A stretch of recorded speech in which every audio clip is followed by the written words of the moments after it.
안녕하세요. 대기업 시청자 그리고 구글신동 주주 여러분들.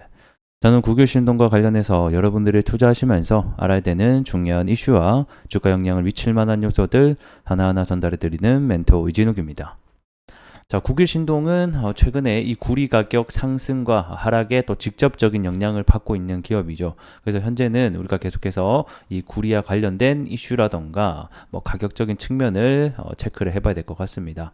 자, 오늘도 이와 관련된 이슈를 함께 체크해 볼 건데, 이 최대 세계적인 생산 기업 중에 하나죠. 이 코델코가 연속적으로 이 구리 생산량이 미달되고 있다라는 소식이 또 들려오고 있습니다. 이 때문에 공급 차질이 빚어질 수 있을지 이런 부분들 잠시 뒤에 좀 체크해 보도록 하겠고, 이어서 현재 구리 가격의 주 원인이 되고 있는 재고량 부분 그리고 가격적인 부분들도 하나하나 제가 알려드리는 시간 가져보도록 하겠습니다.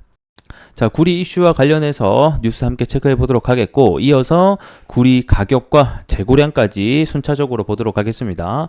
자, 구리 세계 최대 업체 중에 하나죠. 이 코델코가 월간 생산량의 목표치가 미달됐다라는 소식이 들려왔습니다.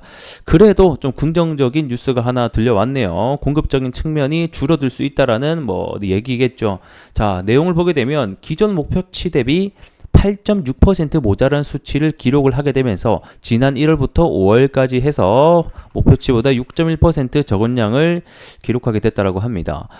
이 구리 생산량 같은 경우에는 그리고 공급적인 측면은 하루아침에 이렇게 낮아진 것은 아니고 계속돼서 좀 낮아지고 있는 추세다라고 설명을 드릴 수 있겠는데, 자, 19년부터 해서 이게 공급적인 측면이 500 후반대는 유지하고 있었거든요. 근데 20년도 들어서는 500 초반 중반까지 내려갔다가 23년에는 400만 톤까지 아래로 내려가게 되면서 이 공급적인 측면 역시 현재 줄어들고 있는 상황이다라고 보시면 될 것 같고, 이렇게 수요는 앞으로 증가할 수 있다라는 전망과 대비해서 이 공급적인 측면은 계속 어려워질 것이다라는 전망이 나오고 있죠. 자, 그러면 구리 생산량이 왜 이렇게 줄어들고 있을까를 생각해 보면 다양한 원인들이 있겠지만 그 중에 하나는 바로 이 가뭄의 문제가 있을 것 같습니다. 자, 물이라는 것은 사실 이 구리를 캐는 데 있어서 굉장히 중요한 요소입니다. 광물이나 원석을 분쇄하는 데도 필요하겠고, 이 불순물을 분리하는 데도 필요하고요. 그 다음에 장비 세척까지 하는데 정말 다양하게 쓰이는 요소이기 때문에 이 물이 부족한다라고 하게 되면 결국에는 이 생산량의 차질을 빚을 수밖에 없다라고 보시면 될 것 같습니다.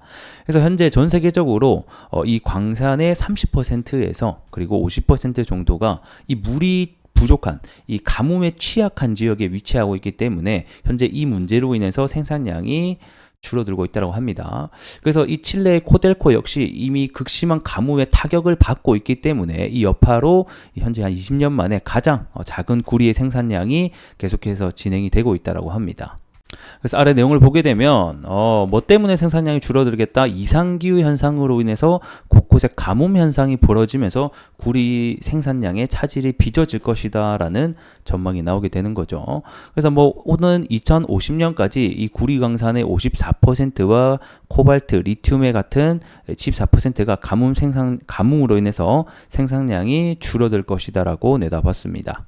그래서 해당 표를 보시게 되면 이제 구리 같은 경우에는 이 물, 가뭄 피해로 인해서 이 생산량이 차질을 빚는 경우가 굉장히 50% 이상을 육박을 한다라는 것을 우리가 통해서 볼 수 있을 것 같고, 특히 리튬 코발트 같은 경우에는 74%나 되기 때문에 굉장히 큰 수치다라고 보시면 될 것 같죠. 자, 그리고 이어서 이 구리 가격 함께 좀 체크해 보도록 하겠습니다. 결국에는 구리 관련주들이 대부분 상승과 하락을 동행하는 게 이 구리의 선물 가격 또는 뭐 재고량 이런 게 함께 동반이 됩니다.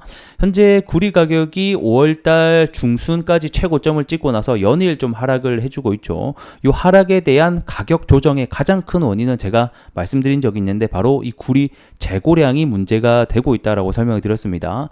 전반적으로 수요는 굉장히 클 것이다라는 전망이 앞서는 가운데 실제 데이터 같은 경우는 재고량이 계속해서 늘어나고 있는 상황이다라고 설명을 드린 바가 있죠. 그래서 현재 이 구리 가격 역시 선물 가격이 현재 좀 제대로 된 반등을 하지 못하고 이 추세 자체가 계속해서 하방으로 이어지고 있습니다. 그렇기 때문에 우리 관련주들이 대부분 같이 좀 하락이 나오고 있는 상태다라고 보시면 될 것 같고, 그래서 제가 이 재고량은 오늘도 한번 좀 체크를 해봤습니다.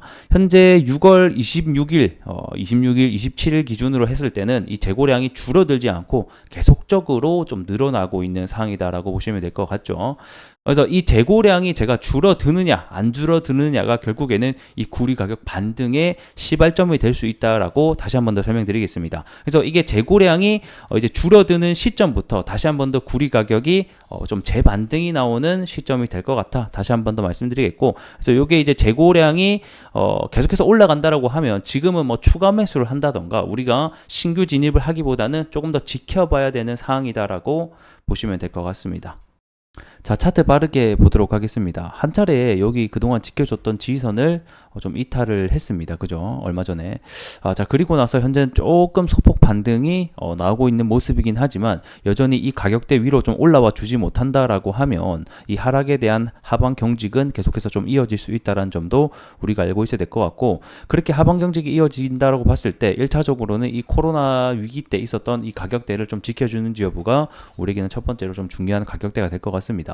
아무래도 여기가 이 국일신동의 사실 뭐 역사적인 어떤 가격대라고 보여지거든요. 지금까지 이 가격대는 이 가격 밴드 안에서는 좀 지켜줬기 때문에 여기 가격 밴드 안에서는 좀 지지가 나와주지 않을까, 이렇게 우리가 좀 생각을 해봐야 될 것 같습니다.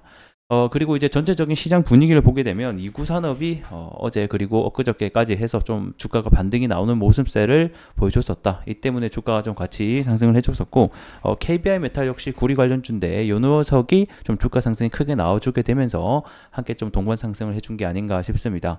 뭐 어쨌든 간에 구리의 전반적인 전망이라든가 공급적인 측면도 계속해서 좀 좋아질 것으로 전망이 되고 있으니까 중장기적인 측면에서 다시 한 번 더 올라와 주는지 재고량이 빠져주는지를 계속해서 좀 체크해 볼 필요가 있을 것 같습니다. 자, 오늘은 여기서 조금 마무리를 해보도록 하겠고요. 저는 또 다음 시간에 여러분들에게 더 나은 내용으로 인사드릴 수 있도록 하겠습니다. 고맙습니다.